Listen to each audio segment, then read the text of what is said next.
Hello students, आज हम लोग सीबीएसई बोर्ड क्लास 9 के बिहाइव टेक्स्ट बुक का 6th चैप्टर माई चाइल्डहुड का डिस्कशन करेंगे। बच्चों, ये जो चैप्टर है वो डॉक्टर एपीजे अब्दुल कलाम के चाइल्डहुड से संबंधित है, जिसमें अपने चाइल्डहुड से संबंधित बहुत सारी बातें हम लोग को बताते हैं। तो चलिए इस स्टोरी को हम लोग लाइन बाय लाइन इंटरप्रेट करते हैं और इसके मीनिंग को समझते हैं। बच्चों, यहाँ बिफोर यू रीड पढ़ने से पहले लिखा गया है, can you think of any scientists who have also been a statesman. क्या आप ऐसा किसी साइंटिस्ट के बारे में जानते हैं जो कि स्टेट्समैन भी रहे हों। स्टेट्समैन किसको बोलते हैं? तो बच्चों, ये पॉलिटिकल लीडर को ही बोलते हैं, लेकिन पॉलिटिकल लीडर एक कॉमन टर्म हो गया, एक ऑर्डिनरी टर्म हो गया। वैसा पॉलिटिकल लीडर जो कि बहुत ही वाइज, स्किल्ड और रेस्पेक्टेड हो, तो उनके लिए स्टेट्समैन वर्ड का यूज़ करते हैं। या वैसा पॉलिटिकल लीडर जो कि गवर्नमेंट के प्रिंसिपल को, सिद्धांत को अच्छी तरीके से जानते हों, समझते हों, तो उनके लिए स्टेट्समैन वर्ड का यूज़ करते हैं। तो डॉक्टर एपीजे अब्दुल कलाम एक स्टेट्समैन थे। आगे लिखा गया है, APJ Abdul Kalam whose projects in space, defence and nuclear technology. APJ Abdul Kalam ने का जो प्रोजेक्ट था वो किससे संबंधित था? स्पेस से संबंधित, डिफेंस से संबंधित है, न्यूक्लियर टेक्नोलॉजी से संबंधित। Guided India into the 21st century. ये सारा प्रोजेक्ट जिस पे वो काम किए थे वो इंडिया को गाइड किया, आगे ले गया 21st सेंचुरी में। Became our 11th president in 2002। और ये 2002 में हमारे 11वें प्रेसिडेंट भी बने थे। आगे लिखा गया है, इन हिज ऑटोबायोग्राफी, इनका एक ऑटोबायोग्राफी है विंग्स ऑफ फायर, जिसका नाम है विंग्स ऑफ फायर। ऑटोबायोग्राफी किसको बोलते हैं बच्चों? तो अगर कोई पर्सन अपने लाइफ के बारे में खुद लिखता है तो उसको हम लोग बोल देंगे ऑटोबायोग्राफी, ओके, आत्मकथा। तो ये उनका एक आत्मकथा है। और बायोग्राफी किसको बोलेंगे? तो अगर किसी पर्सन के बारे में कोई दूसरा व्यक्ति लिखेगा उनके लाइफ के बारे में, तब हम उसको बायोग्राफी बोलेंगे। तो ये ऑटोबायोग्राफी है विंग्स ऑफ फायर, क्योंकि ये अब्दुल कलाम के द्वारा खुद लिखा हुआ है ये बुक विंग्स ऑफ फायर। इसमें इस बुक्स में he speaks of his childhood, इस किताब में वो अपने बचपन के बारे में हम लोग को बताते हैं। और ये जो प्रेजेंट चैप्टर जो हम लोग पढ़ रहे हैं वो इसी विंग्स ऑफ फायर का एक छोटा सा पार्ट है, माई चाइल्डहुड, ओके। अब देखिए हम लोग पहले पैराग्राफ को समझते हैं।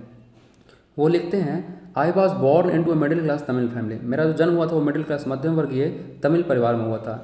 In the island town of Rameswaram, Rameswaram एक आइलैंड टाउन है, वहीं पर मेरा जन्म हुआ था। इन द अर्स्टवाइल, अर्स्टवाइल मतलब कि फॉर्मर मद्रास स्टेट। ये जो रामेश्वरम है जो पहले मद्रास स्टेट का एक पार्ट था। तो इंडिपेंडेंस के टाइम तक मद्रास स्टेट में तमिलनाडु, आंध्र प्रदेश और केरला के कुछ पार्ट्स आते थे, लेकिन अब है जो तमिलनाडु एक सेपरेट स्टेट है, एक अलग स्टेट है, ओके। ये आगे लिखते हैं, माई फादर जैनुल आबदीन, इनके पिताजी का नाम था Zainul Abedin, had neither much formal education nor much wealth. ना ही इनके पिताजी ज़्यादा पढ़े लिखे थे और ना ही इनके पिता के पास ज़्यादा प्रॉपर्टी था, संपत्ति था। डिस्पाइट दिस डिसएडवांटेज, तो ये सब असुविधा होने के बावजूद भी, ही पजेस्ड ग्रेट इन्नेट विजडम, उनके पिताजी के पास ग्रेट बहुत बड़ा इन्नेट, इन्नेट मतलब इनबॉर्न, जो जन्म के साथ ही उनके साथ था, जन्म के साथ ही से ही उनके साथ था। तो उनके पास एक ग्रेट इन्नेट विजडम था, मतलब कि बुद्धि था उनके पास। उनके पिताजी के पास ना ही ज़्यादा धन दौलत था, ना ही ज़्यादा एडुकेशन था, लेकिन वो बुद्धि के साथ जन्म लिए थे। And A true generosity of spirit, और उनके पास एक ट्रू जेनरोसिटी ऑफ स्पिरिट भी था। ये बच्चों, ट्रू जेनरोसिटी ऑफ स्पिरिट किसको बोलते हैं? कोई भी चीज़ दूसरे के साथ शेयर करने का टेंडेंसी, प्रवृत्ति, उसको बोलते हैं जेनरोसिटी ऑफ स्पिरिट। और बदले में कोई चीज़ उम्मीद ना करना। तो अगर इस भावना के साथ है, अगर किसी इंसान के अंदर इस तरह का टेंडेंसी है, नेचर है कि वो किसी भी चीज़ को दूसरे के साथ शेयर करना चाहता है बिना कोई चीज़ उनसे एक्सपेक्ट किए हुए, तो उसको हम लोग बोलेंगे ट्रू जेनरोसिटी ऑफ स्पिरिट। तो उनके पिताजी के पास इन्नेट विजडम भी था और ट्रू जेनरोसिटी ऑफ स्पिरिट भी था। उनके पास ये एडुकेशन और वेल्थ नहीं था, ओके। आगे देखिए, he had an ideal helpmate in my mother Ashiamma. और एपीजे अब्दुल कलाम बोलते हैं उनकी मदर का नाम था आसियाम्मा, और उनके पिताजी उनकी मदर में आसियाम्मा में एक आइडियल हेल्पमेट उनको नजर आता है, मतलब कि एक असिस्टेंट के रूप में, एक फ्रेंड के रूप में, okay. I do not recall the exact number of people she fed every day. मुझे ठीक से याद नहीं है कि मेरी माँ हर दिन कितने लोगों को खिलाया करती थी हर दिन, but I am quite certain, लेकिन मैं इतना सर्टेन हूँ, श्योर हूँ, that far more outsiders ate with us than all the members of our own family put together. अगर हमारे फैमिली के सारे मेंबर्स को साथ कर दिया जाए तो जितने लोग होंगे उससे कहीं अधिक बाहर के लोग, आउटसाइडर्स, हमारे यहाँ खाते थे और हमारी अम्मी जान उसको खिलाया करती थी। ऐसा ही डॉक्टर एपीजे अब्दुल कलाम बोलते हैं कि हमारे जो मदर थी वो बहुत दूसरे लोगों को भी खाना खिलाते थे। इससे पता चलता है कि उनके पेरेंट्स बहुत ही काइंड हार्टेड और चैरिटी से संबंधित थे, चैरिटी करते थे। और देखिए सेकंड में वो लिखते हैं, I was one of many children, हमारे घर में बहुत सारे बच्चे थे, उनमें से मैं भी एक था। अ शॉर्ट बॉय, मैं एक छोटा सा लड़का था, छोटे कद का लड़का था, नॉट टॉल, शॉर्ट बॉय था, विथ रैदर अनडिस्टिंग्विश्ड लुक्स, और मेरा जो लुक था वो अनडिस्टिंग्विश्ड था, मतलब कि नॉट डिस्टिंग्विश्ड, मतलब कि ऑर्डिनरी सा कॉमन सा मेरा लुक था। Born to tall and handsome parents, यद्यपि मेरे पेरेंट्स जो थे वो लंबे थे, हैंडसम थे, लेकिन मैं एक ऑर्डिनरी कॉमन सा था पर्सन था। We lived in our ancestral house, हम लोग अपने एंसेस्ट्रल घरों में रहते थे। एंसेस्ट्रल घर में मतलब कि पूर्वजों के घर में रहते थे, जो पहले के टाइम में बना हुआ था। Which was built in the middle of the 19th century, और ये जो हमारा एंसेस्ट्रल हाउस था वो 19th सेंचुरी के बीच के आसपास बना हुआ था। 19th सेंचुरी के बीच में मतलब कि 1850 ईस्वी के आसपास का time. It was a fairly large पक्का हाउस, ये जो एंसेस्ट्रल हाउस था हम लोग का, ये बहुत बड़ा सा पक्का हाउस था। Made of limestone and brick, जो कि लाइमस्टोन चूना पत्थर और ईंट का बना हुआ था। On the mosque street in Rameswaram, और रामेश्वरन के मस्जिद वाले गली में हमारा एंसेस्ट्रल हाउस था। माई ऑस्टियर फादर, ये बोलते हैं मेरे पिताजी ऑस्टियर थे। ऑस्टियर किसको बोलते हैं? स्ट्रिक्ट, सिवियर, डिसिप्लिनेरियन, जो कि बहुत ही ज़्यादा सबको डिसिप्लिन में रखते हो। तो my austere father used to avoid all inessential comforts and luxuries, वो बोलते हैं मेरे पिताजी जो कि ऑस्टियर थे, सख्त थे, वो इन एसेंशियल, जो कि जिसका ज़रूरत नहीं हो, इन एसेंशियल कम्फर्ट्स एंड लग्जरियस वस्तुओं को अवॉइड किया करते थे। मतलब वैसे वस्तुएं जो कि आराम देता हो, सुख सुविधा देता हो, वैसे वस्तुओं को हमारे पिताजी हमेशा अवॉइड किया करते थे। However all necessities were provided for, लेकिन जो भी आवश्यकता वाली चीज़ें थी, नेसेसिटीज़, वो हम लोग को प्रोवाइड की जाती थी इन टर्म्स ऑफ फूड, मेडिसिन और क्लॉथ्स। चाहे फूड हो, मेडिसिन हो, क्लॉथ्स हो, ये जो भी नेसेसरी चीज़ें थी वो हमारे घर में अवेलेबल होती थी। लेकिन वैसी चीज़ें जो कि कंफर्ट देता हो, लग्जरियस चीज़ें हों, इन एसेंशियल चीज़ें हों, उसको हमारे फादर क्या करते थे? अवॉइड क्या करते थे। तो ऐसे थे डॉक्टर APJ अब्दुल कलाम के फादर। ओके, इनफैक्ट वास्तव में I would say mind was a very secure childhood, और बोलते हैं कि मैं कहूँगा कि मेरा जो चाइल्डहुड था बहुत ही सिक्योर था, सुरक्षित था, both materially and emotionally. Materially भी मतलब कि हमारे घर में मटेरियलिस्टिक चीज़ों का कोई जगह नहीं था। हमारे पिताजी कंफर्ट्स और लग्जरियस चीज़ों को हमेशा वो अवॉइड करते थे। और इमोशनली मतलब हमारे पेरेंट्स दोनों को दोनों चैरिटी वर्क में जुड़े हुए थे, लोगों को खाना खिलाते थे, गरीबों की मदद करते थे, और दूसरे को पेन को देख करके वो खुद उसके प्रति सिंपैथी शो करते थे। तो इस तरह से हम कह सकते हैं कि जो मेरा बचपन था वो बहुत ही सिक्योर था, मटेरियली भी और इमोशनली भी। ओके, अब देखिए थर्ड पैराग्राफ में वो आगे लिखते हैं, the second world war broke out in 1939। ये बोलते हैं कि second world war broke out मतलब स्टार्टेड 1939 में सेकेंड वर्ल्ड वॉर शुरू हो गया था। When I was 8 years old, उस टाइम मैं 8 साल का था। For reasons I have never been able to understand, और क्या रीज़न था, इस रीज़न को मैं नहीं समझ पाया। A sudden demand for tamarind seeds erupted in the market. Tamarind seed बच्चों इमली का बीज को बोलते हैं। तो मार्केट में टैमरिंड सीड्स का डिमांड है जो सडनली क्या हो गया था, इरप्ट हो गया था, अचानक से बढ़ गया था। क्या रीज़न था हमको पता नहीं था। तो टैमरिंड सीड का डिमांड बच्चों उस टाइम टेक्सटाइल इंडस्ट्री में किया था टैमरिंड सीड का इस्तेमाल, और टैमरिंड सीड को ग्राइंड करके पेस्ट करके उसका यूज़ फ्यूल के रूप में किया जाता था, जिसका यूज़ कार और ट्रक में सेकेंड वर्ल्ड वॉर के टाइम में किया जाता था। ओके, लेकिन APJ अब्दुल कलाम बोलते हैं कि हमको पता नहीं था कि क्यों डिमांड बढ़ गया था। तो वो क्या करेंगे, बच्चे के रूप में वो टैमरिंड सीड्स को इकट्ठा करना शुरू कर देंगे। I used to collect the seeds, मैं सीड्स को कलेक्ट किया करता था, टैमरिंड सीड्स को, and sell them to a provision shop on mosque street. और मस्जिद वाले गली में एक प्रोविजन शॉप था। प्रोविजन शॉप मतलब कि जहाँ डेली यूज़ के सामान को प्रोवाइड किया जाता है। तो मैं सारे टैमरिंड सीड्स को उसी प्रोविजन शॉप में जाकर के बेचा करता था। अ डेज कलेक्शन, एक दिन के कलेक्शन से वुड फेच में प्रिंसली सम ऑफ 1 अन्ना। एक दिन के कलेक्शन से मुझे प्रिंसली मतलब ग्रैंड, मैग्निफिसेंट, 1 अन्ना का मुझे आमदनी होता था। अन्ना ये मॉनेटरी यूनिट था, एक पैसे का इकाई था। तो मुझे प्रिंसली सम मतलब कि ग्रैंड, 1 अन्ना है उनके लिए उस टाइम बहुत पर्याप्त पैसे थे। Okay, my brother in law Jalaluddin, इनके ब्रदर इन लॉ थे जिनका नाम था जलालुद्दीन। बच्चों ब्रदर इन लॉ मतलब कि उनके जीजाजी। डॉक्टर APJ अब्दुल कलाम के 3 भाई थे। ओके, इनके 3 भाई थे, और तीनों भाई इनसे बड़े थे, और ये सबसे छोटे थे। और एक बहन भी थी जिनका नाम था आसिम जोहरा, और इनके बहन का ये हस्बैंड है जलालुद्दीन। तो ये बोलते हैं my brother in law Jalaluddin would tell me stories about the war, वो हमको वॉर से संबंधित कहानियाँ बताया करते थे। Which I would later attempt to trace in the headlines of in Dinamani, और बाद में मैं दिनामनी एक न्यूज़पेपर था, उसके हेडलाइंस में वो जो कहानी बताता था जलालुद्दीन, उन सारी कहानियों को मैं ट्रेस किया करता था, उसको देखा करता था, फाइंड आउट किया करता था। आवर एरिया, फिर वो आगे लिखते हैं, आवर एरिया, हमारा जो एरिया है, बीइंग आइसोलेटेड, वो बिल्कुल आइसोलेटेड है, सेपरेट है, अलग है। Was completely unaffected by the war. Second world war से जो हमारा एरिया था वो बिल्कुल अनअफेक्टेड था, अप्रभावित था, प्रभावित नहीं था। But soon India was force to join the allied forces. लेकिन बहुत जल्द ही इंडिया को फोर्स किया गया क्या करने के लिए, अलाइड फोर्सेस को ज्वाइन करने के लिए। बच्चों सेकेंड वर्ल्ड वॉर के टाइम में हम जानते हैं कि पूरा का जो वर्ल्ड है जो दो पावर में बट गया था, एक अलाइड पावर अलाइड फोर्सेस और दूसरा एक्सिस पावर एक्सिस फोर्सेस। तो अलाइड फोर्सेस में बहुत ही शक्तिशाली कंट्रीज थे, जैसा कि ग्रेट ब्रिटेन, सोवियत यूनियन और यूएसए। तो चूंकि ग्रेट ब्रिटेन का एक कॉलोनी था इंडिया, ग्रेट ब्रिटेन का शासन चलता था इंडिया के ऊपर, तो जो ग्रेट ब्रिटेन जिसकी ओर रहेगा उसी की ओर इंडिया भी रहेगा। तो इंडिया को फोर्स किया गया क्या करने के लिए, अलाइड फोर्सेस को ज्वाइन करने के लिए।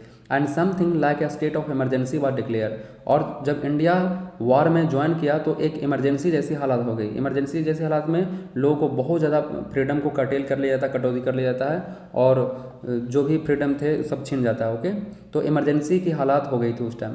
The first casualty came in the form of, और उस जो फर्स्ट कैजुअलिटी हम लोग को सामने आया, कैजुअलिटी मतलब कि अनइवेंटफुल, कोई भी अनफॉर्चुनेट इवेंट उसको बोलते हैं कैजुअलिटी, डिजास्टर।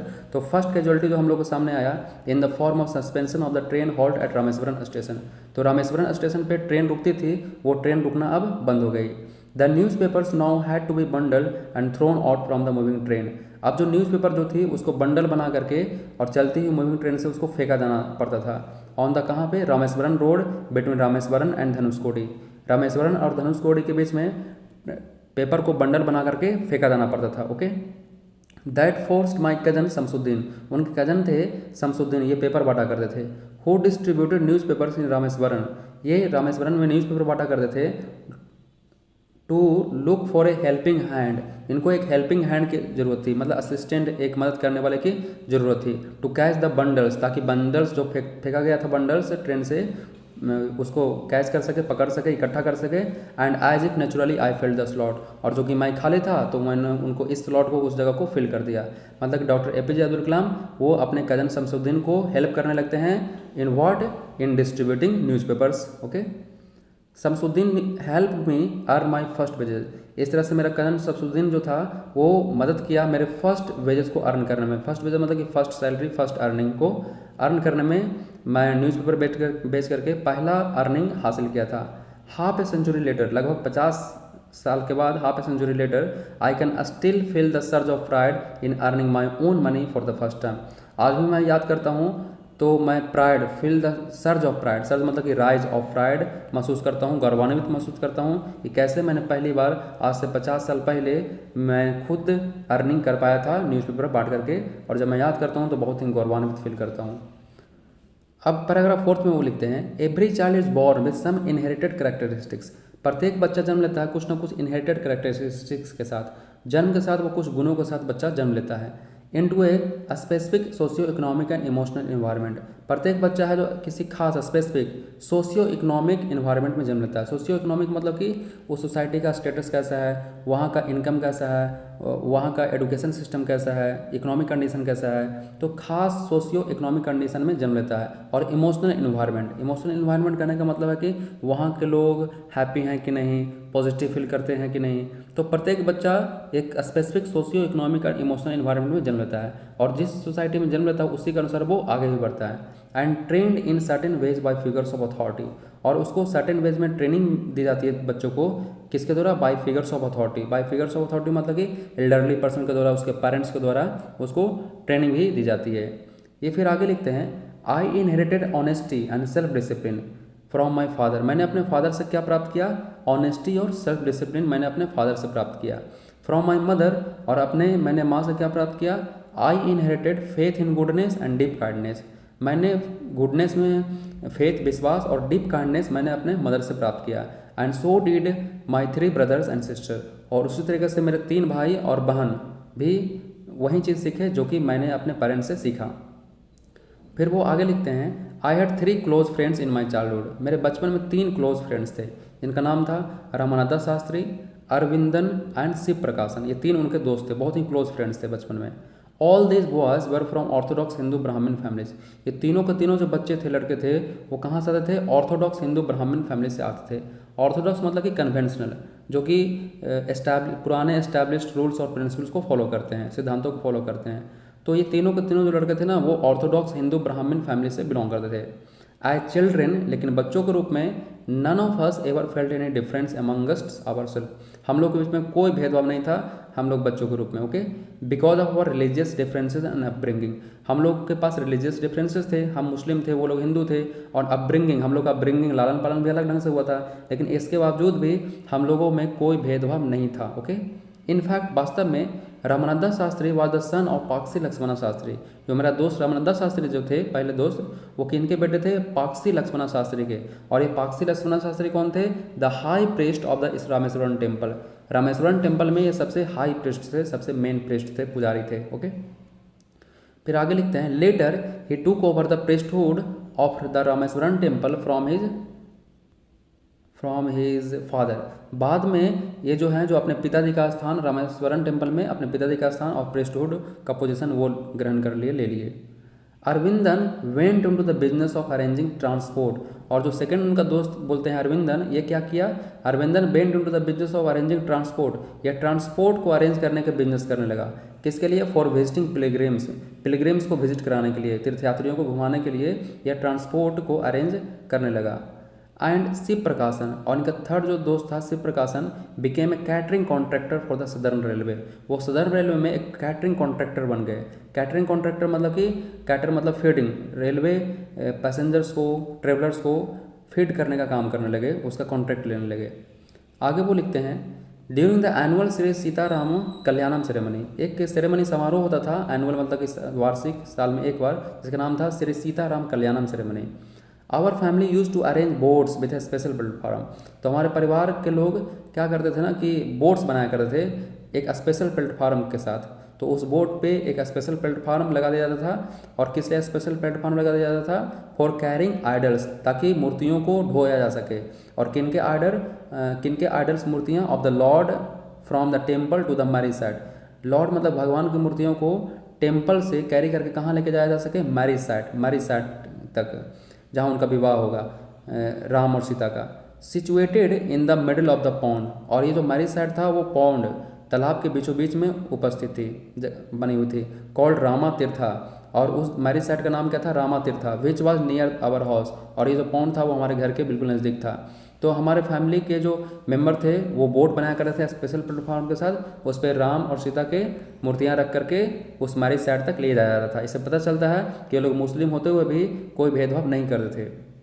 आगे लिखा गया है, events from the Ramayana and from the life of the prophet, Ramayana की घटनाएं और प्रॉफिट मोहम्मद के जीवन की से संबंधित घटनाएं, were the bedtime stories my mother and grandmother would tell the children in our family, हमारे मदर और दादी, ग्रैंड मदर, ये सब हम लोग को सुनाया करते थे कहानियाँ। क्या? किससे संबंधित? रामायण से भी संबंधित और प्रॉफिट मोहम्मद से भी संबंधित, मतलब कोई भेदभाव नहीं था हिंदू और मुस्लिम होने में। अब देखिए 6th पैराग्राफ में क्या लिखते हैं वो, one day when I was in the 5th standard, एक बार जब मैं 5वें क्लास में था, at the Rameswaram elementary school में, a new teacher came to our class, तो एक नए टीचर हमारे क्लास में आए। I used to wear a cap, तो मैं मुस्लिम होने के नाते क्या एक कैप पहना करता था, which mark me as a मुस्लिम, जो कि जिससे पता चलता कि मैं एक मुस्लिम हूँ। And I always sat in the front row next to Ramananda Shastri, और मैं हमेशा पहले सफ़ में, पहले पंक्ति में बैठता था रामानंदा शास्त्री के साथ। हु वोर द सैक्रेड थ्रेड, जो कि सैक्रेड थ्रेड पहना करते थे। सैक्रेड थ्रेड जिसको जनेऊ बोलते हैं बच्चों, एक धागा होता है जिसको बॉडी में पहना जाता है। Okay, the new teacher could not stomach a Hindu priest son sitting with a Muslim boy, जो नए टीचर आए थे वो कुड नॉट स्टमक मतलब कुड नॉट टॉलरेट, उनको सहन नहीं हो पाया कैसे एक हिंदू पुजारी का बेटा है जो एक मुस्लिम लड़के के साथ आगे फर्स्ट बेंच पर बैठा हुआ है। In accordance with our social ranking as the new teacher saw it, जैसा कि हमारा सोशल रैंकिंग जो था उसके अनुसार हम लोग को ऐसा नहीं बैठा जाना चाहिए था, तो हमारे टीचर ने देखा और I was asked to go and sit on the back bench, और हमको टीचर उठाए और बोले कि तुम जाकर के बैक बेंच पर जाकर के बैठ जाओ। आई फेल्ट वेरी सैड, जब मुझे ऐसा कहा गया तो मुझे बहुत बुरा लगा, मैं बहुत दुखी हुआ। And so did Ramananda Shastri, और रामानंदा शास्त्री को भी बहुत बुरा लगा। He looked utterly downcast, Ramananda Shastri है जो अटरली बहुत ज़्यादा डाउनकास्ट सैड दिख रहे थे। As I shifted to my seat in the last row, जब मैं लास्ट रो की सीट पर जाकर के शिफ्ट हुआ बैठा तो मेरे दोस्त और मैं दोनों डाउनकास्ट था, सैड फील कर रहा था। The image of him weeping, और मेरा दोस्त रोने लगा यहाँ तक। When I shifted to the last row left a lasting impression on me, और मैंने जब देखा कि मेरा दोस्त है जो इस कारण से रोने लगा, तो इसको देख करके ये मेरे ऊपर एक लास्टिंग इम्प्रेशन, एक गहरा प्रभाव मेरे ऊपर छोड़ गया। अब इस इंसिडेंट को ये लोग शिकायत करेंगे अपने पेरेंट्स से घर जाकर के कि टीचर ने मेरे साथ क्या किया था। आगे लिखते हैं, after school we went home, हम लोग घर गए, and told our respective parents, हम लोग अपने पेरेंट्स को बोले किसके बारे में, अबाउट द इंसिडेंट, उस घटना के बारे में। कोई नए टीचर थे जो हम लोग को कास्ट के आधार पर, रिलीजन के आधार पर हम लोग को भेदभाव करना सिखाए। Lakshmana Shastri summon the teacher, समन मतलब कॉल्ड, लक्ष्मणा शास्त्री जो थे वो टीचर को कॉल किए बुलाए। इन आवर प्रेजेंस, हमारे उपस्थिति में, told the teacher that he should not spread the poison of social inequality and communal intolerance in the minds of innocent children. Lakshmana Shastri teacher को क्या बोले हमारे उपस्थिति में कि आप है ना जो क्या नहीं कीजिए, not spread the poison of social inequality, सामाजिक भेदभाव का जहर है जो हमारे बच्चों के बीच में मत फैलाइए। और कॉमनल इंटॉलरेंस, कॉमनल इंटॉलरेंस मतलब कि कॉमनल मतलब कि कम्युनिटी में डिफरेंट ग्रुप्स के लोग होते हैं, डिफरेंट रिलीजियस बिलीफ के लोग होते हैं, डिफरेंट रिलीजन के लोग होते हैं, तो एक ग्रुप के लोगों को दूसरे ग्रुप को ऐसा मत बनाइए कि एक ग्रुप के लोग दूसरे ग्रुप को सहन न कर सके, ठीक है, इंटॉलरेंट हो जाए। तो बताएं टीचर को सिखाए कि आप सोशल इनइक्वलिटी और कॉमनल इंटॉलरेंस, कॉमनल मतलब सांप्रदायिक असहिष्णुता और सामाजिक भेदभाव का जहर हमारे बच्चों, इन the minds of innocent children, ये सब जो इनोसेंट चिल्ड्रेन हैं उनके दिमाग में ये सब की जहर आप मत फैलाइए। ओके, ऐसा लक्ष्मणा शास्त्री ने टीचर को बुला करके बोला। फिर आगे वो बोलते हैं, ही ब्लंटली आस्क्ड, और लक्ष्मणा शास्त्री हैं जो ब्लंटली मतलब स्ट्रेट फॉरवर्ड मैनर में टीचर से पूछे, आस्क द टीचर टू इधर अपोलोजाइज, या तो आप माफ़ी मांगिए, और क्यूट द स्कूल, और या तो फिर स्कूल को छोड़कर कब चले जाइए, एंड द आइलैंड, और ये रामेश्वरम आइलैंड को ही छोड़कर चले जाइए। ऐसा लक्ष्मणा शास्त्री ने टीचर को बोले। अब आगे क्या होता है, not only did the teacher regret his behaviour, बाद में टीचर को ना ही सिर्फ अपने बिहेवियर को लेकर के रिग्रेट हुआ, पश्चाताप हुआ, but the strong sense of conviction Lakshmana Shastri conveyed, लेकिन जो स्ट्रॉन्ग सेंस ऑफ कन्विक्शन है, जो दृढ़ इच्छा शक्ति के साथ लक्ष्मणा शास्त्री ने टीचर को जो समझाया, कन्वे किया, ultimately reform the young teacher, इसने क्या किया, यंग टीचर को बिल्कुल सुधार दिया, और वो टीचर हैं जो बिल्कुल समझ में आ गया कि हम गलत थे, हमको ऐसा नहीं करना चाहिए था। आगे वो लिखते हैं, ऑन द होल, पूरी तरह से, the small society of Rameswaram, जो रामेश्वरम का छोटा सा जो सोसाइटी था, was very rigid in terms of the segregation of different social groups, ये बहुत रिजिड था, बहुत सख्त था, किस मायने में, in terms of the segregation, segregation मतलब separation of different social groups. हमारा जो रामेश्वरम का छोटा सोसाइटी था, वहाँ अलग अलग छोटे छोटे वो जाति वगैरह ग्रुप, सोशल ग्रुप में बटा हुआ था, अलग अलग कास्ट में बटा हुआ था हमारा छोटा सा सोसाइटी। हाउएवर माई साइंस टीचर, लेकिन मेरा जो साइंस टीचर थे जिनका नाम था शिवा सुब्रमण्य अय्यर, दो एन ऑर्थोडॉक्स ब्राह्मण, ये भी एक ऑर्थोडॉक्स ब्राह्मण फैमिली से बिलोंग करते थे। ऑर्थोडॉक्स मतलब कि कन्वेंशनल, और जिनके विचारधारा पुराने ख्यालात के विचारधारा हो, with a very conservative wife, और ये जो हमारे साइंस टीचर की जो पत्नी थी वो भी बहुत कंजर्वेटिव थे। कंजर्वेटिव मतलब कि ट्रेडिशनल पॉइंट्स और व्यूज़ और मेथड्स को अपनाने वाली, वह समथिंग ऑफ ए रिबेल, और ये एक विरोध टाइप की भी महिला थी, रिबेल भी थी। He did his best to break social barriers, जो हमारे साइंस टीचर थे शिवा सुब्रमण्य अय्यर, ये बहुत कोशिश किए कि जो समाज में उपस्थित सोशल बैरियर है, जात का, रिलीजन का, उसको हम लोग ब्रेक करें, तोड़ दें, ख़त्म कर दें, so that people from varying background, ताकि जो लोग हैं जो अलग अलग बैकग्राउंड से आते हैं, varying backgrounds, could mingle easily, वो आसानी से मिंगल कर सके, मिल करके साथ साथ रह सके। He use to spend hours with me, जो साइंस वाले टीचर थे वो हमारे साथ घंटों बिताया करते थे, एंड वुड से, और हमको बोला करते थे साइंस वाले teacher, Kalam I want you to develop, मैं चाहता हूँ कि तुम डेवलप करो, ग्रो करो, सो दैट, ताकि you are on par with the highly educated people of the big city, ताकि तुम बड़े बड़े शहरों के एडुकेटेड पीपल के बीच में तुम्हारा नाम हो, चर्चा हो। ऐसा साइंस वाले टीचर हमको कहा करते थे। अब एपीजे अब्दुल कलाम आगे लिखते हैं, वन डे, एक दिन, he invited me to his home for a meal, एक दिन हमारे साइंस टीचर वो हमको अपने घर बुलाए मील खाने पे। His wife was horrified at the idea of a Muslim boy being invited to dine in her ritually pure kitchen. तो जब उनकी वाइफ देखी तो his wife was horrified, horrified मतलब shocked, उनको shocked सा लग गया किस चीज़ पे, at the idea of a Muslim boy, कि कैसे एक मुस्लिम बॉय being invited, उसको इन्वाइट किया जा रहा है to dine, डाइन करने के लिए डिनर पे, in her ritually pure kitchen, ritually pure kitchen मतलब कि रिलीजियसली प्योर किचन, जहाँ पे किसी दूसरे रिलीजन के लोगों को आना बिल्कुल मना था। She refused to serve me in her kitchen, उनकी जो पत्नी थी वो किचन में हमको खाना देने से मना कर दी क्योंकि मैं एक मुस्लिम था। Shiva Subramanya Iyer was not perturbed, लेकिन शिवा सुब्रमण्य अय्यर इसको देख करके, इस स्थिति को देख करके वो परटर्ब नहीं हुए, परटर्ब मतलब कि अपसेट नहीं हुए, वरीड नहीं हुए। Not did he get angry with his wife, ना ही वो अपने वाइफ के इस बिहेवियर को लेकर के वो गुस्सा हुए, बट इंस्टेड इसके बदले वो क्या किए, serve me with his own hands, वो स्वयं अपने हाथों से मुझे परोसे खाना, and sat down beside me to eat his meal, और वो खुद मेरे बगल में बैठ करके खाना खाने लगे। His wife watched us from behind the kitchen door, और उनकी पत्नी है जो इस सीन को किचन के दरवाजे से पीछे से देख रही थी कि कैसे उनके हस्बैंड है जो हमको खुद अपने हाथों से खाना परोस करके खुद मेरे साथ बैठ करके खाना खा रहे हैं। आई वॉन्डर्ड, तो अब एपीजे अब्दुल कलाम बोलते हैं कि मुझे आश्चर्य हो रहा था, whether she had observed any difference in the way I ate rice, कि क्या वो कोई ऑब्जर्व की है, उनकी पत्नी ने कोई चीज़ ऐसा देखा है किस मायने में, any difference in the way of I ate rice, मैं चावल खाने का तरीका में कोई उनको मेरे में कोई अंतर नज़र आया। ड्रैंक वाटर, मैं पानी पीता हूँ, इस पानी पीने के तरीके में कोई अंतर नज़र आया उनको। और clean the floor after the meal, और खाना खाने के बाद जब मैं फ्लोर क्लीन करता हूँ तो उनको कोई अंतर हमको में दिखा।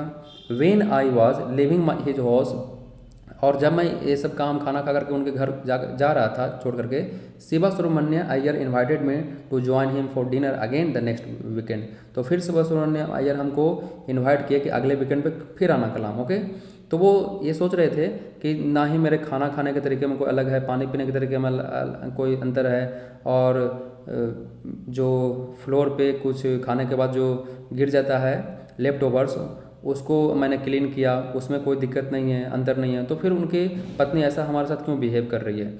लेकिन ये सब करने के बाद जब खाना खाने के बाद अब्दुल कलाम जा रहे थे तो उनके टीचर फिर बोले कि कलाम फिर आना नेक्स्ट वीकेंड पे। अब एक बात तो ऐसा हो गया तो वो दूसरी बार आना बिल्कुल पसंद नहीं करेंगे। तो ऑब्जर्विंग माई हेजिटेशन, तो मैं हेजिटेट करने लगा कि नहीं नहीं सर रहने दीजिए सर, मैं अगली बार नहीं आ पाऊँगा।